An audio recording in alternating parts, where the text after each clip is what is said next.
Hello. Nice to meet you virtually, kind of. So yeah, basically this event is just designed as a space to I'm gonna share some information, but also I really want it to be interactive. So like it's totally fine if you turn your mic off and you've got things that you'd like to say. Um, yeah. So let's see here.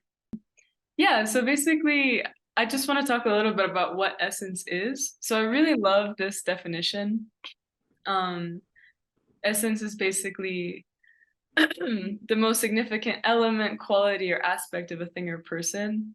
And I appreciate this example because it's getting to the essence of the issue. It's getting to the core of something. And I think that the power of, instead of being in this space, I think a lot of people, when they come into some sort of desire to know themselves on a deeper level or live a more fulfilling life, I think a lot of times there's like this desire to identify yourself with something. And I think I think we live in a world that makes it so easy to identify ourselves with like a million different things. And I think that the power of working with your essence is that you tap into what is unique for you and what's true for you. And no one can really define that, and I think that that's the power. So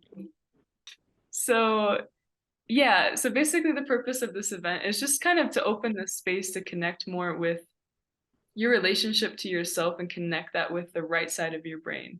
So the creative side, to see yourself from a space of creativity, openness, not this like fixed definition of who you are, what you are, how you have to be. Um, and yeah, basically like what I just said, a lot of times we're taught that we have to put ourselves into some sort of definition for people to understand us, to have a job, to interact with society. And I think that a lot of times this causes a lot of feeling of sort of isolation with other people. I feel like a lot of times this sort of culture of you need to define yourself by these labels makes it a lot easier for people to create separation based on those labels. So if I identify myself as something that maybe you've never even heard that term before, and I'm angry that you don't know what that term is, then instantly I'm making it hard for us to connect. And so I think that when we move that from, I don't actually have to identify with these labels, actually, I can identify with something that's not even identifiable. It's just like you're so tapped into who you are uniquely that those definitions just have any they don't have any relevance in your life. And I think that that's kind of what's beautiful about this, because when you work with color as a way of expressing yourself and understanding yourself on a deeper level, color takes you to feeling it. So it's not a concept. We're not talking about any sort of concepts, I don't know, like personality types or whatever things. We're talking about something that's much more intangible, like color, which is very similar to sound as well. Like there might be a certain style of music that you feel really represents you on a deep level, or it provokes a deep emotional response from you. And I feel like those things really help us to feel a deeper part of ourselves and life in general. So don't know why it doesn't. Okay. So yeah, the connection between color and essence. So this is kind of what I started to touch on a little bit, is that color doesn't actually have a universal meaning. And that's why I think it's so fun to work with it. So if you've got some existential questions about your life or yourself, if you just kind of take a moment to turn off that desire to analyze it, and like, oh, I want to know what it means. I want to know what's happening. I want to know all these things. I think that color has this very profound yet playful nature that makes it really easy to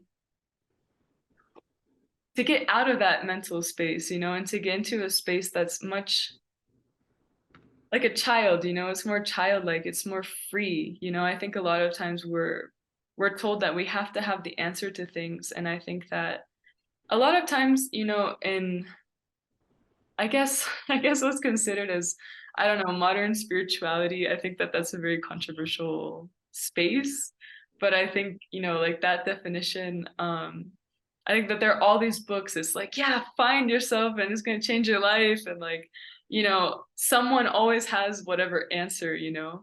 And I think that when we connect with the basic elements of life, you know, so when we connect with sounds, when we connect with colors, when we connect more deeply with our own feelings, we don't really need answers from other people, you know. Everyone wants to sell you some solution, you know, or some answer and like, you know, make you think that you need it. And if you don't have it, or if you haven't read this book, you're not super intellectual. If you haven't done this, you're not super artistic. Like there's all these labels and there's all these things. And I think that like when you're just free to be yourself, as you said, it just totally makes people angry. That's honestly like what makes me so excited about sharing this information because like I think children are really in tune with this kind of stuff. You know, I think children love to wear, like a lot of times, not all children, but like they express themselves in a free way. They wear whatever clothes they want. They talk however they want. And I think that like color also kind of activates that in people, you know, because color is just something that you feel. And yeah, there are all these different sort of interpretations and definitions and, you know, how certain cultures perceive certain colors. But in the end, it's such a subjective experience, you know, to look at a color and to have some sort of response. And colors can take us to different memories. And, you know, I think that connecting with that just connects with something that's really free, you know, it's really undefinable, but it's real. Like we can see colors and our eyes can perceive up to 10 million different colors. So it's a constant stimulus for us, you know, and like to bring that into your self expression and the way that you relate to yourself and other people. I just think it's awesome. I just think it's a lot of fun. So, yeah, so basically, like, how do you actually bring this into your daily life? What does this actually mean? Um, yeah, I think that the first step into really working with color on a deep level is to recognize your relationship with certain colors. And I think the goal of this is to create a healthy relationship with all the colors. So in this presentation, I'm going to talk about the 7 colors on the visible spectrum, because basically all of the other colors we perceive come from the colors of the rainbow. And I've noticed through working with people that, you know, like one time I held a live event and I said to someone, I said, okay, you know, she said, I can't stand the color red. It makes me feel horrible, you know? And so I said to her, well, how would you feel if you made a painting only with the color red? And her body's instant reaction was just like, oh, that feels gross. You know, I don't want to do that. I don't want to look at that color. I don't want to be near that color. And I think that, you know, not everyone has those kinds of intense reactions to color, but a lot of people do, or, you know, the other would be just kind of not having any sensitivity or relationship to color. Um, so really the purpose of this and of this event is to kind of just become aware of your relationship to color, you know, and to see if you really feel like you have a healthy, open relationship to colors, because there's so much deeper stuff within that, you know. It's not just, oh, I don't like the color blue. It's everything that blue actually creates in your body, you know. So in the case of blue, this is a random example. Like if someone had a resistance to blue, then it's most likely something is happening where this person can't relax, you know, because blue is a very relaxing color. It's something that if you have problems with insomnia, if you wear blue, if you put it in your bedroom, it helps people to sleep a lot better, lowers blood pressure. So if someone's like super moving fast all the time, then that might be a possible situation, you know. And there are like a million different variations of this, you know, depending on how people live, what their lifestyle is, the things that they experience. But I think that there's a power in being very clear about what your relationship is with certain colors, because color is a language, you know, and when you speak it, it translates, you know. I think it's something that's, even though it's not universally defined, it's universally felt. And you know, looking at color has a physical effect on us. It has an emotional effect on us. And so beginning to play with that and tying that in with your specific unique self-expression is really where the magic's at, you know? So it's like you can work with any color you want because you've got no resistance to any of them. And then you're really connected with you. You know, you're really connected with who you are as a person. So you tie these two powers together and you've got this capacity to express yourself on a level that's profoundly felt by people and even animals. And I think that that is is where we move out of this space of like this wanting to define ourselves and move into this space of really feeling who we are and expressing it in a way that people can really feel, you know, and maybe they won't like it, but it's deep, you know, there's something deep about it. And there's something deep about um unifying like all the different parts of yourself, you know. Um yeah, I can just keep talking about this. There's so many things I can say. I really think that color therapy is super underestimated. Like I really don't think that people recognize the power of color. And I think it's such a simple thing. And it's such a simple thing of like also playing with the lightness and the shade of the color. So like adding white, adding black. So, you know, if let's say for example, you're painting a kid's bedroom and you don't want it to be super dark, you would go with pastel shades because they're not really stimulating and intense. They're like lighter versions of pink or orange or yellow, green, whatever, you know. But but yeah, hot pink I think is overstimulating, you know. It's almost red, like it's very close to red. And red is red, I mean, every color, like sort of like any sort of medicine, you know, if you have too much of something that's good, it becomes bad, you know, like everything has its positives and negatives, you know. So in the case of pink and red, like certain shades of pink can actually be very relaxing. And when you look at those shades of pink, it calms your nervous system. But I would say a color like hot pink is very close to red, and to have it in a bedroom, I think would make you feel kind of, I don't know, just very stimulated, you know, kind of awake maybe, but also not restful, you know, just kind of like let's keep going and let's keep going. I feel like that color kind of, it's just, yeah, it's really bright. I think that's where like there's the meanings of the specific colors, like the colors of the rainbow, but then you also play around with how light or dark it is, you know. Um but would be really interesting to see in the case of hot pink in a kid's bedroom. It's interesting. I don't know. I did read one study about this is kind of where the blue thing in your bedroom comes from. So one study was talking about, well, it wasn't actually, it was like a case study basically. So it was this woman who would like go into people's houses, kind of like rearrange furniture, change the colors of the walls and things like depending on what the person was going through.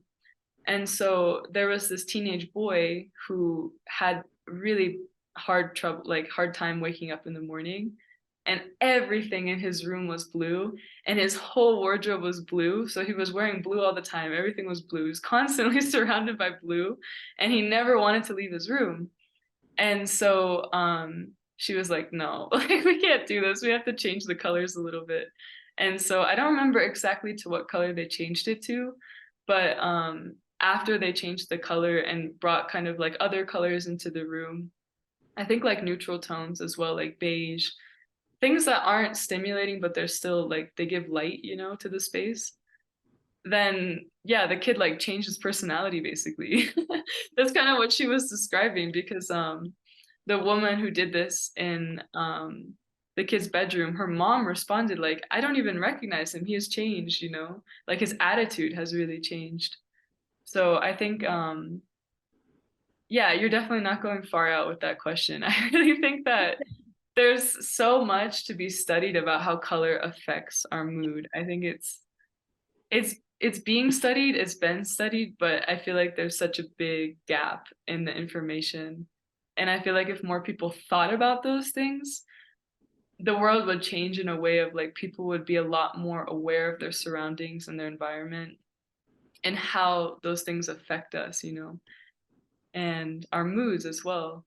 So, yeah, I love that question. I don't know. I'm sorry. I just kind of went on a tangent, but yeah, I want to actually do a little reflection with the colors of the rainbow. So basically, I'm just gonna put like a 10-minute timer, and I just kind of want you to observe each of the colors of the visible spectrum. So I'm gonna put a picture on the next slide. Um, and just sort of make a note of the colors that you might feel a resistance, the ones that you really like, the ones that are just kind of like, meh, I don't really care. Um, and then we can go deeper into kind of what that means. So yeah, this is the graphic. So basically to do this, like what I do is I just look at the color and I just ask myself, is my body feeling good with this color? Do I feel happy with this color? If I was in a room surrounded by this color, how would I feel? How would I feel if I wore that color? Like those are kinds of like little questions you can ask yourself. So, yeah, I want to talk a little bit about a really simple way that you can work with color therapy. It really stems off of this sort of just looking at colors and visualizing them, imagining them, and feeling them. I feel like this sort of practice is so simple, but it really makes you feel. And yeah, so it's basically all you have to do in this technique is just you visualize a color, or what you can also do is ask yourself, what color would be helpful for you? What color would be able to teach you something? What color, you can kind of play around with it and play around with your intuition, play around with your creativity in it as well. But I think the simplest way is just to visualize the color and open yourself to observe how those colors um yeah. I think I typed this poorly. Um so just to kind of open yourself to observe how those colors make you feel and what colors you feel really safe with and what colors you don't feel really safe with. So if you're still reflecting on the colors, then this can take that process of reflection even deeper, and just kind of closing your eyes, asking yourself, okay, how does blue make you feel? You visualize it, and it's like, okay, if I have, if I'm surrounded by blue everywhere, for example, how do I feel? And you can kind of start to play with those things. And if in this process of, reflecting on how certain colors make you feel and recognizing, oh, actually, I do have a resistance towards, let's say, red, then you start to begin to, okay, maybe I can just sit and visualize that color for 10 minutes a day and kind of sit with that discomfort until it breaks open a little bit. And yeah, just kind of a meditative practice that you can also do by just having that color in front of you. So kind of going back to an image like we have here, and you can just kind of soften your eyes, focus on a color that maybe you don't feel very connected with, and just kind of soften your eyes and just have a soft focus towards it and see what kind of feelings come up and just be present with that. Um, I think it's a really abstract way to connect with your feelings. I think a lot of times we connect with our feelings through experiences, memories, thoughts, judgment of like, oh, I wish that never happened, or whatever kind of like filter we put on our emotions. Um, and a perspective that I feel like is very fundamental in color therapy is that your emotions are not what cause you stress. The way that you respond to your emotions causes stress. And I like color also correlates to different emotions as well. So red, for example, If you've got too much red, you can start to feel angry and aggressive, you know? Um, so, or if you have a lot of blue in your life, if you wear a lot of blue, if you're constantly surrounded by blue, it can be easier for you to be susceptible to things like depression if it's too much, you know?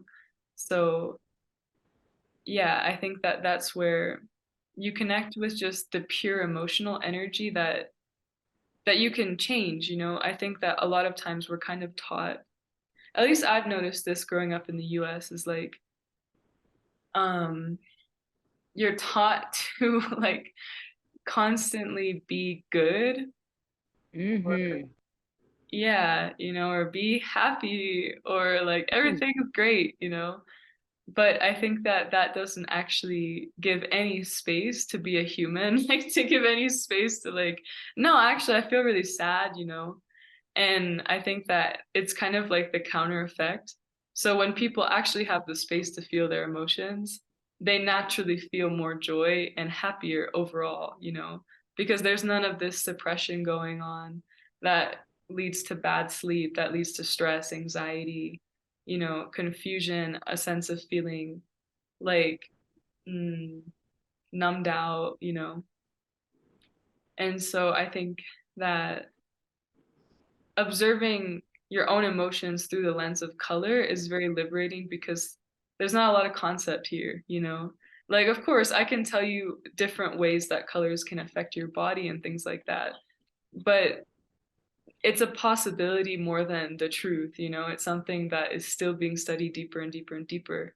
And and I think it's experimental, and I think it, even though it has been studied and even though color therapy dates back to ancient civilizations, everyone has different experiences, so everyone will respond to colors in different ways, you know.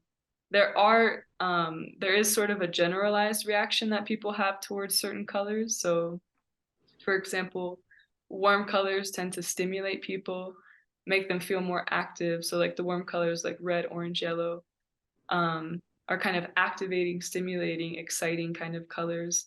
So if you're feeling kind of tired, it's good to wear these colors or, you know, draw with these colors or surround yourself with these colors somehow, you know, or visualize these colors like this practice.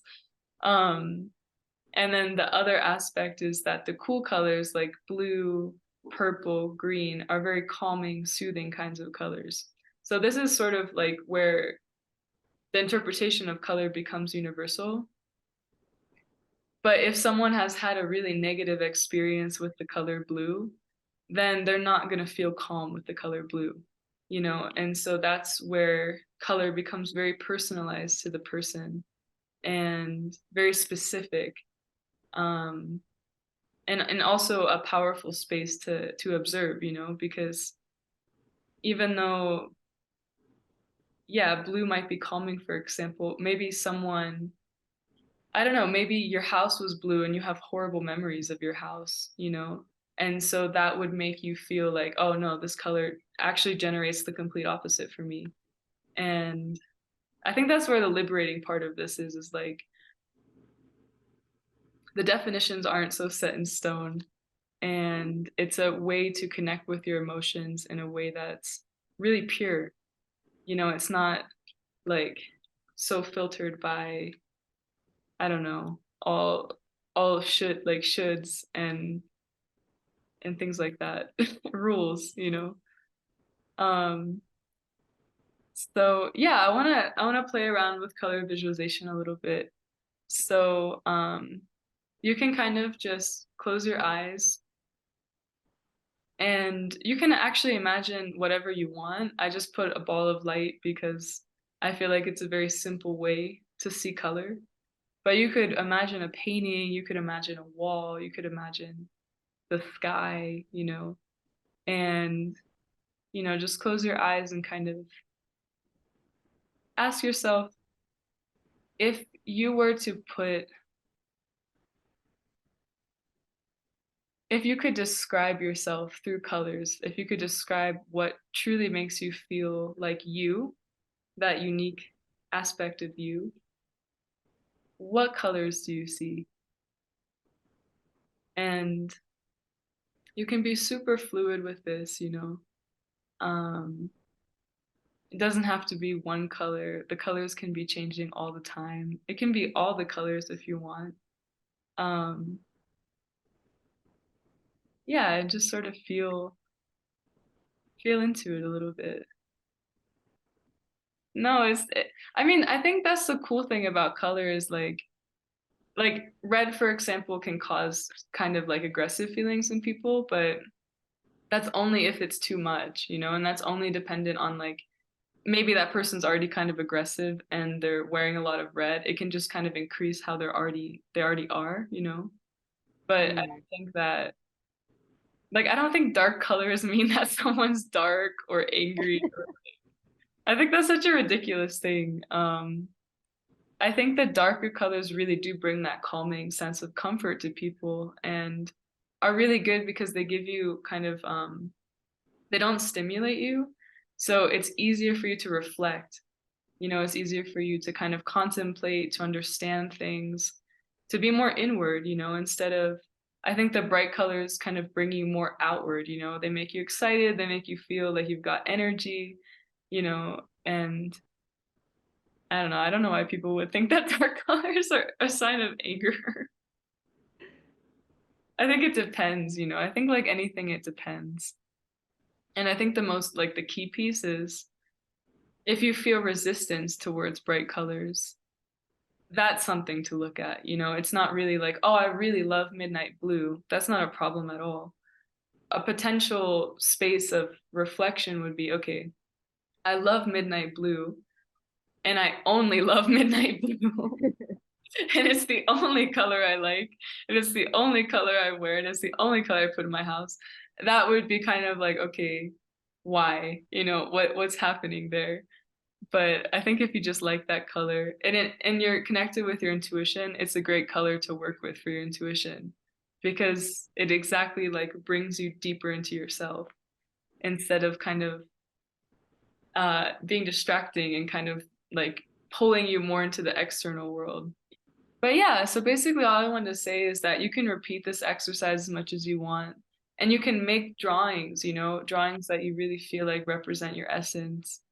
Um, and I think the fun part about this is that I feel like I just feel like the energy of essence itself is it's like a river, it's just constantly moving, it's constantly changing. And um it's interesting because I think like on the one hand there's like a core of your essence that I feel like doesn't necessarily change. It just kind of comes out to play more as you recognize it and as you express it on a deeper level.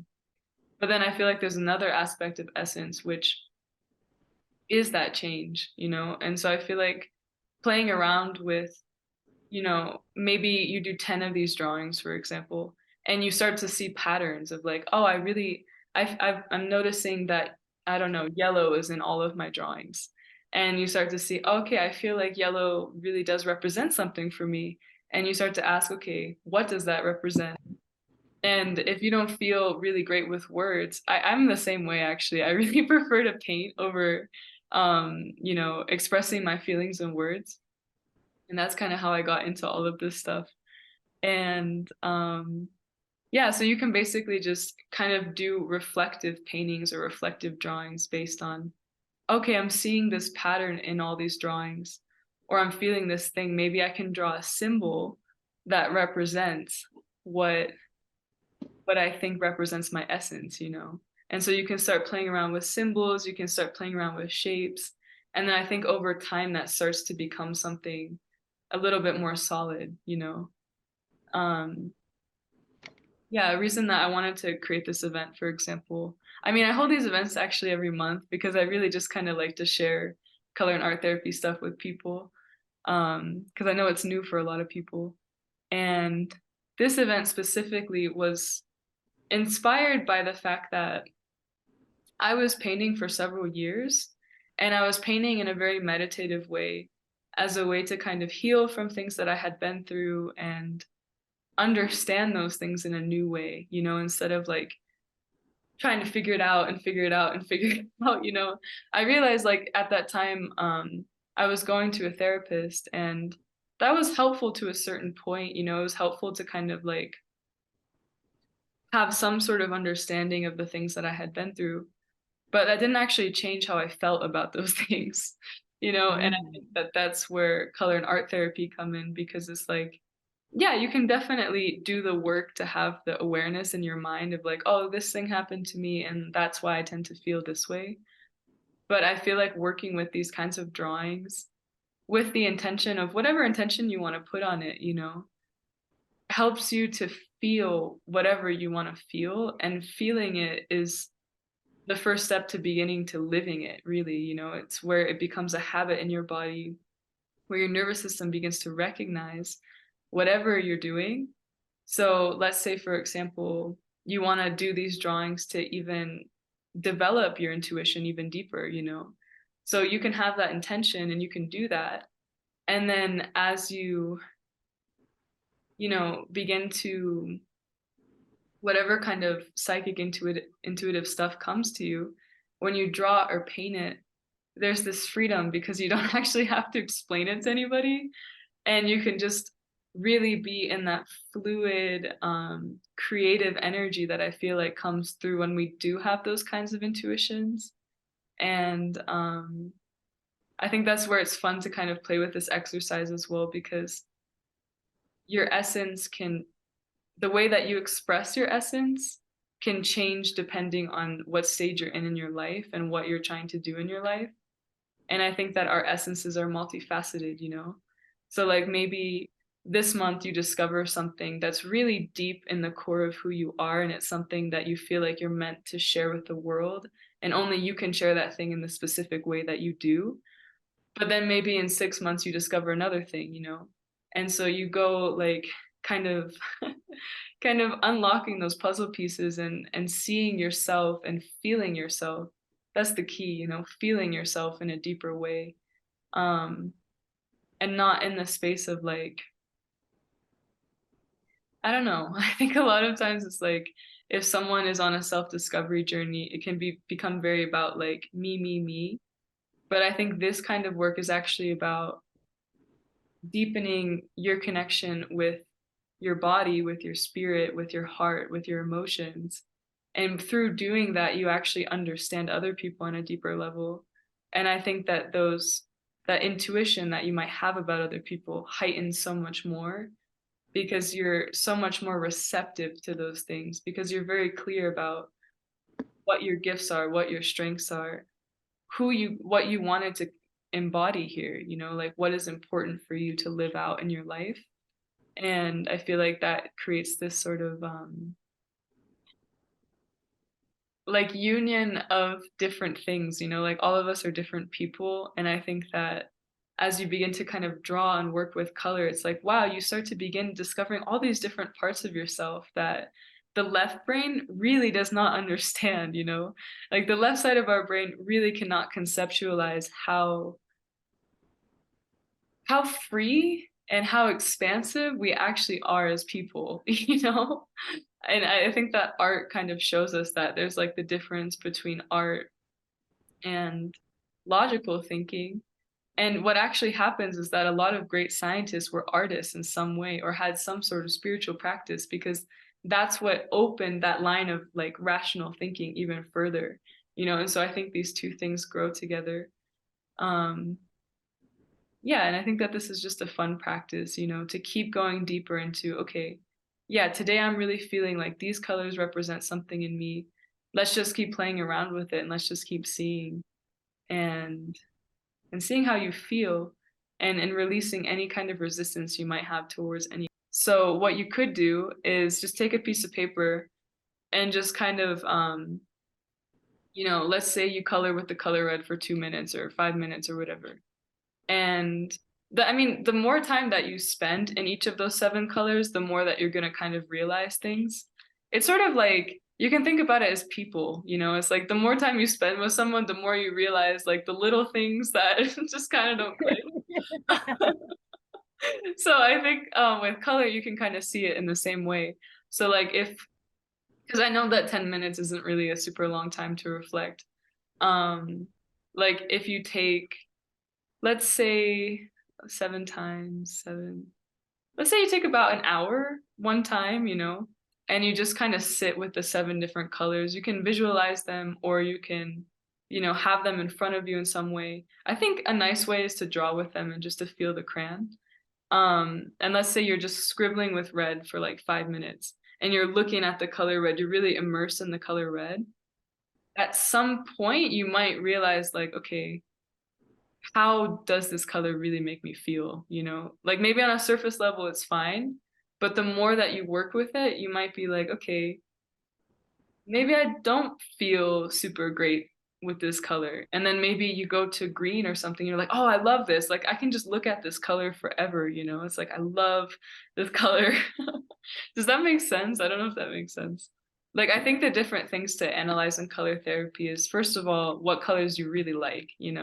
So when a color is pleasant to you, there are kind of two different interpretations. So one interpretation is that that color is pleasant to you because you need more of that color.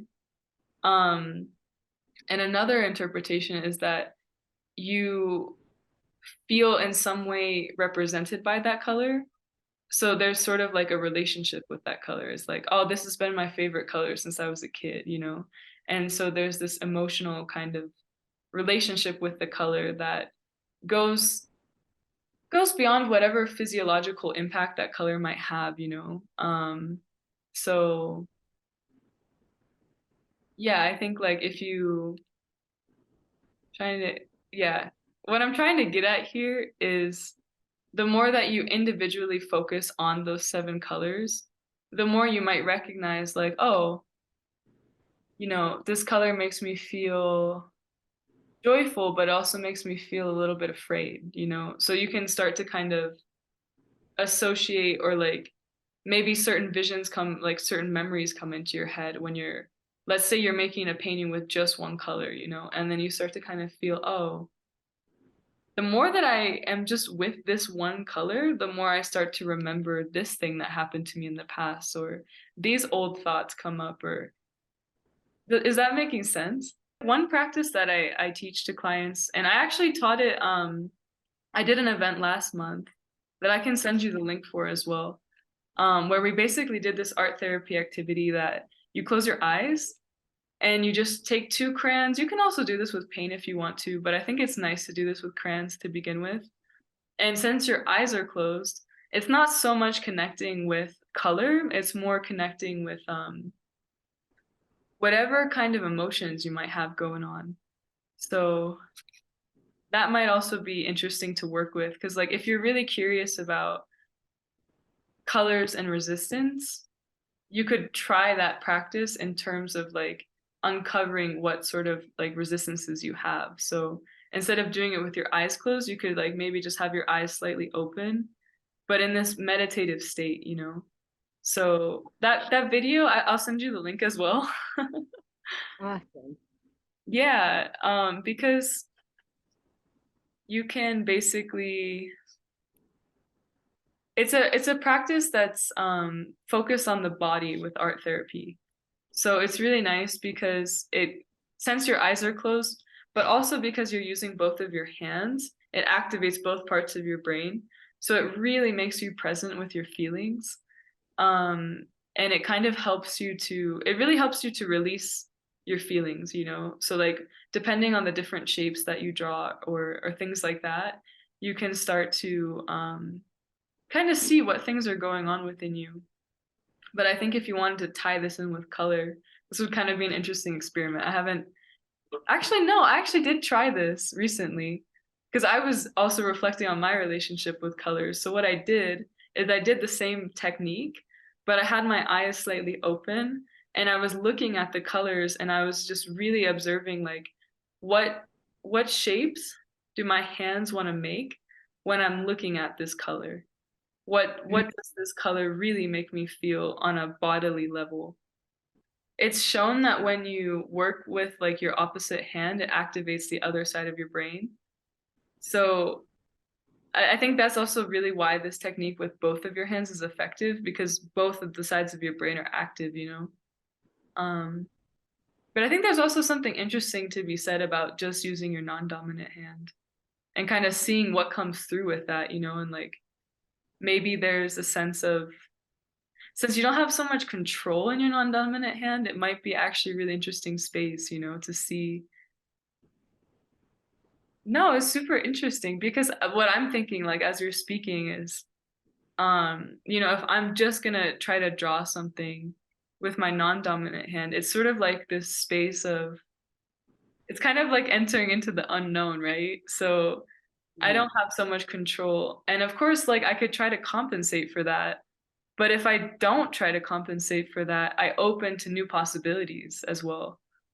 So that is a really interesting reflection. I think that, like, I mean, my personal technique of art therapy that I've been using for several years, and that kind of inspired me to actually study art and color therapy, is that I would basically just I would sit down, I would and I would just be very clear. Sometimes not even very clear. I would just be like, I have these emotions and I want to express them through painting.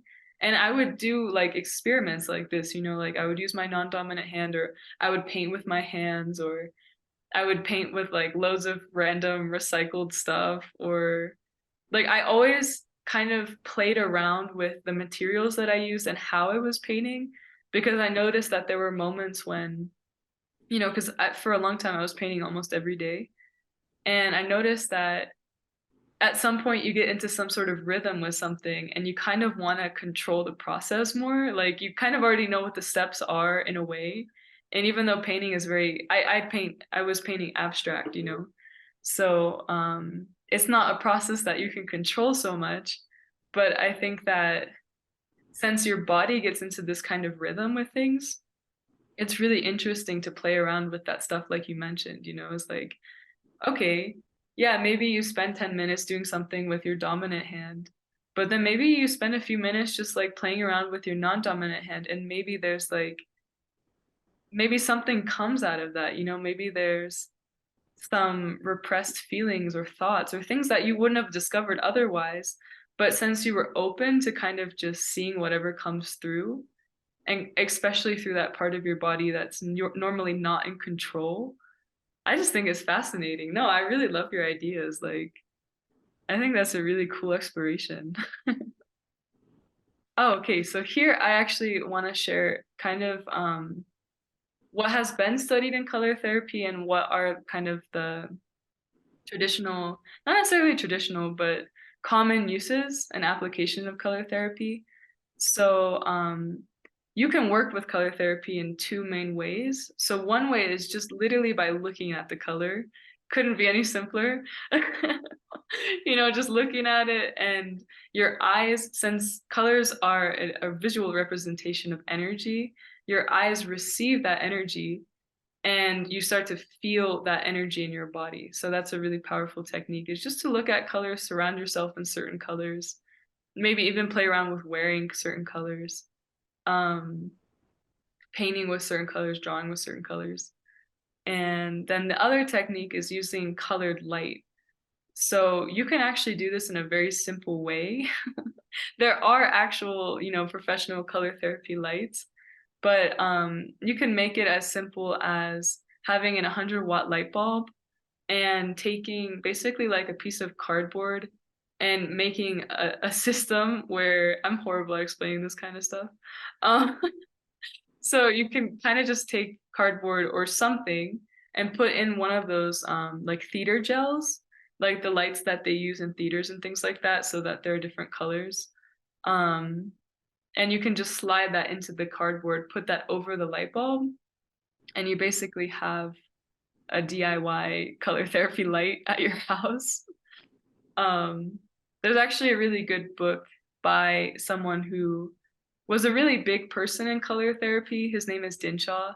And so he actually wrote these really big encyclopedias about color therapy. And then he died, and his son was like, hey, I want to make this accessible to more people, because who on earth is going to read these crazy thick encyclopedias? So his son kind of boiled down the main things of that his dad had studied in color therapy, specifically working with color light therapy, and put it into this kind of manual that's called Let There Be Light. And in that book, and I'll just send it to you for fun anyway, you know.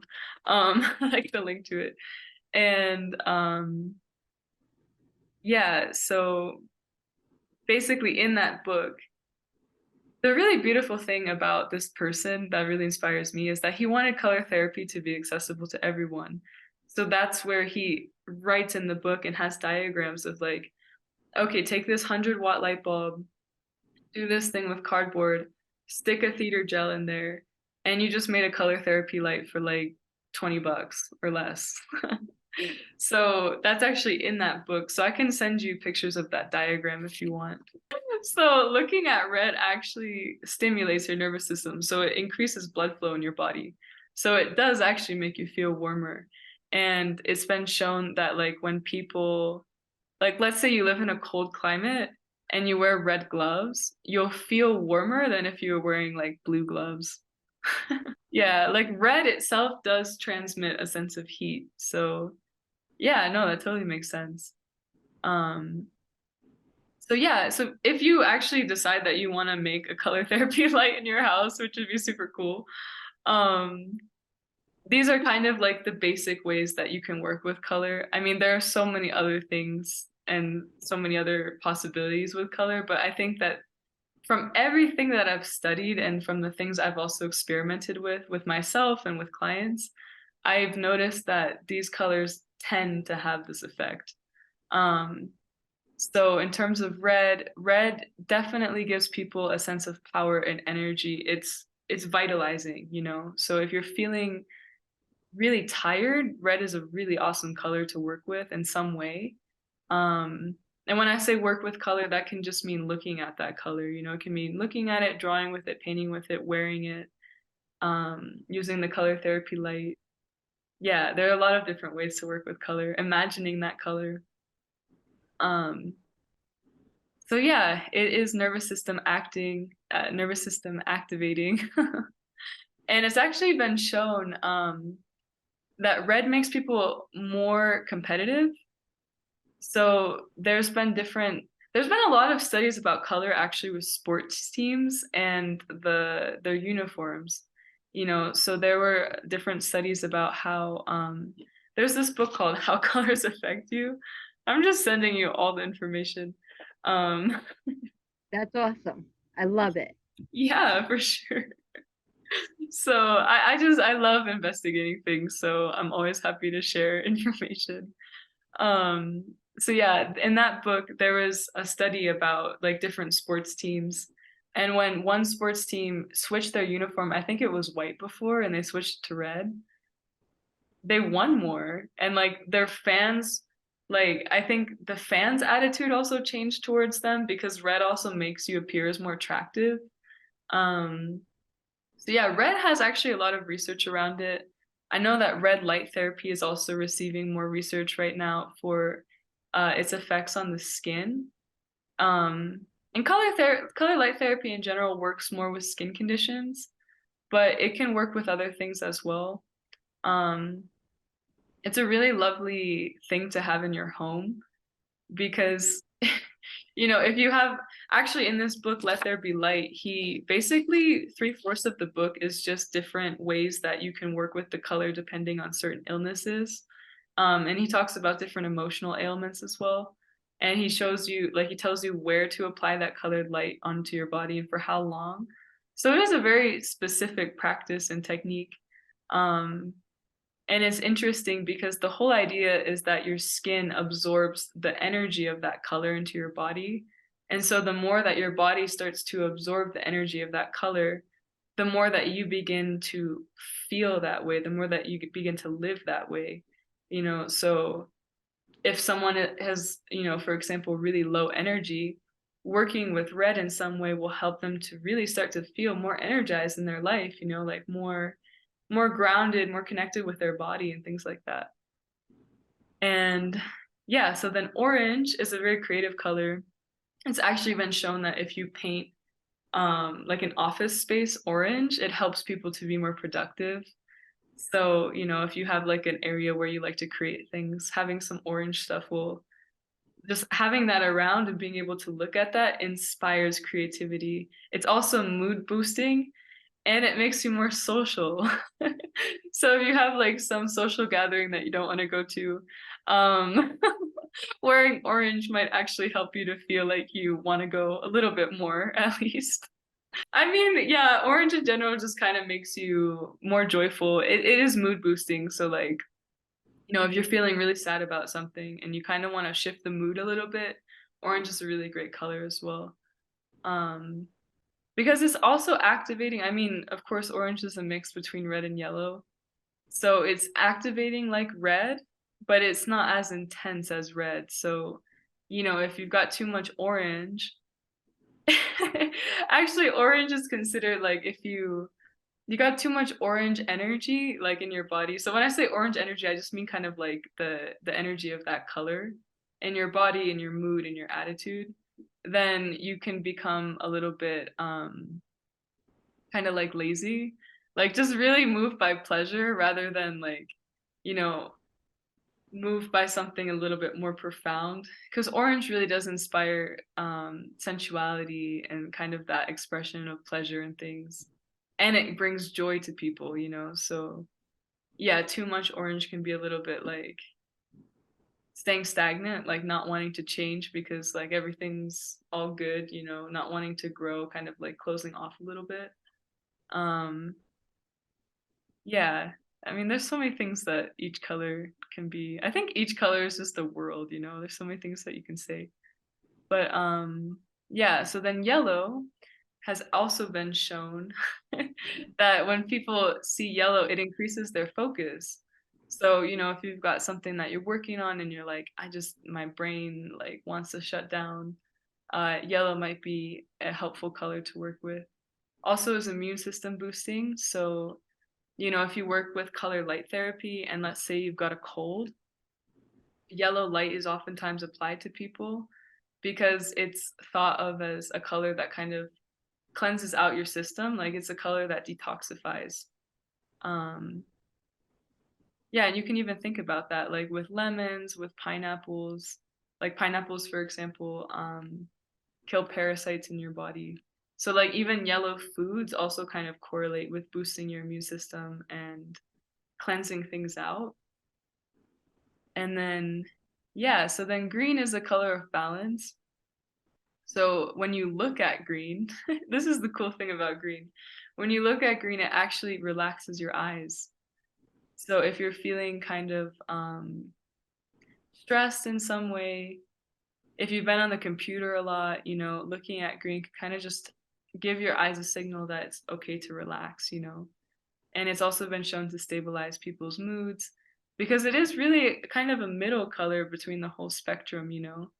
Um, so yeah, it's definitely a calming, relaxing color to work with.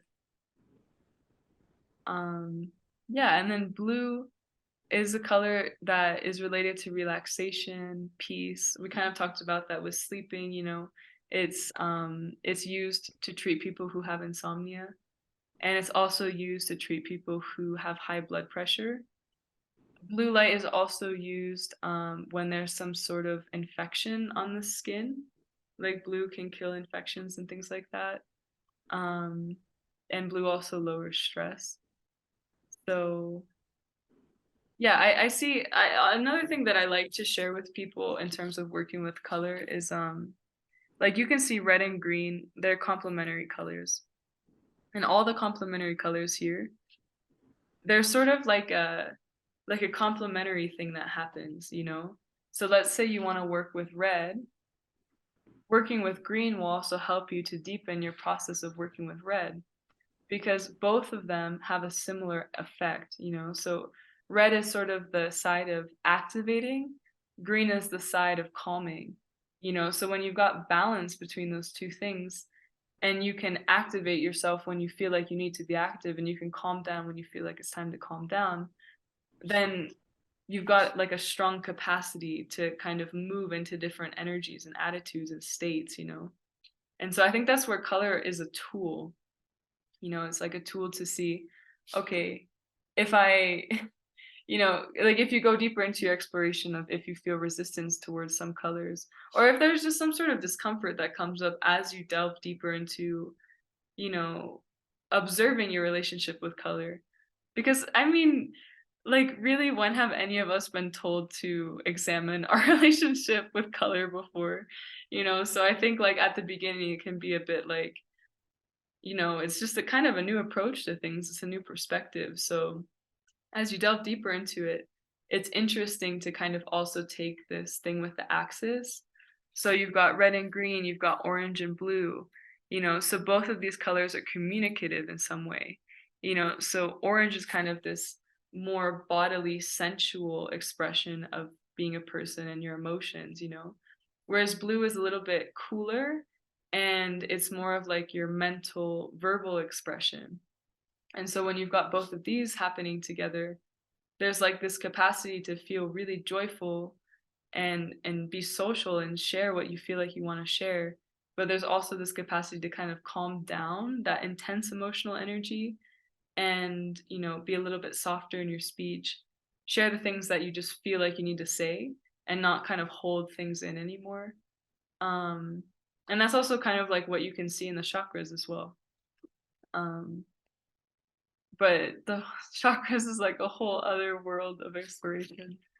Um, so yeah, and then you've got yellow and violet as another axis. So I call yellow and violet the axis of expansion because yellow helps you to kind of feel inspired in your mind. It helps you to receive new information. It helps you to stay focused.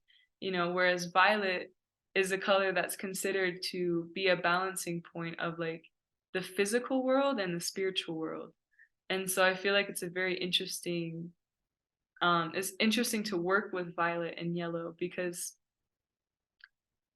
I think a lot of people when they go deeper into developing their intuition or connecting with the fact that, we're not just this, like we're energetic beings as well, And so I think that when people start to connect with that on a deeper level, there's a tendency for those people to be drawn towards the cooler colors like the blues and the indigos and the violets, and that's where the imbalances can come in with people, because if you really balance out this violet of like spiritual growth with yellow, and bringing that inspiration to bring your mind into that space and allow your mind to help you create those things, like in real time, then there's this balance that happens. And I think that all of the colors give an opportunity to find a deeper sense of harmony overall. I think that all of us and I think that life in general carries all of these different energies of the rainbow, and each of them have their powers and they have their weaknesses like anything, and so when we can harmonize all of these different energies within us, whoa, I feel like there's a big strength that happens in that, yeah, it's such an exploration as well, and then there are like different like there are other charts is like there are 13 chakras, and then you kind of have like, yellow, green, I mean like yellow, orange above the sacral, and then there are different shapes and stuff like that. Because there are certain points in the body where we can kind of receive and release energy. So for example, like in your shoulders as well as in your hips, kind of like where your thigh meets your hips. That's called in Thai massage. It's called the wind door, the door of wind. Um, and that's sort of like where your body can receive a lot of energy, but that's also where energy can get stuck. So yeah, I don't know. Interesting reflection on the minor chakras. I think I don't know enough about it really, but I think that it might have something to do with acupuncture points and certain significant parts of the body where that's not necessarily the line, but there are other points where we can receive a lot of energy and also release a lot of energy and also, hold a lot of things.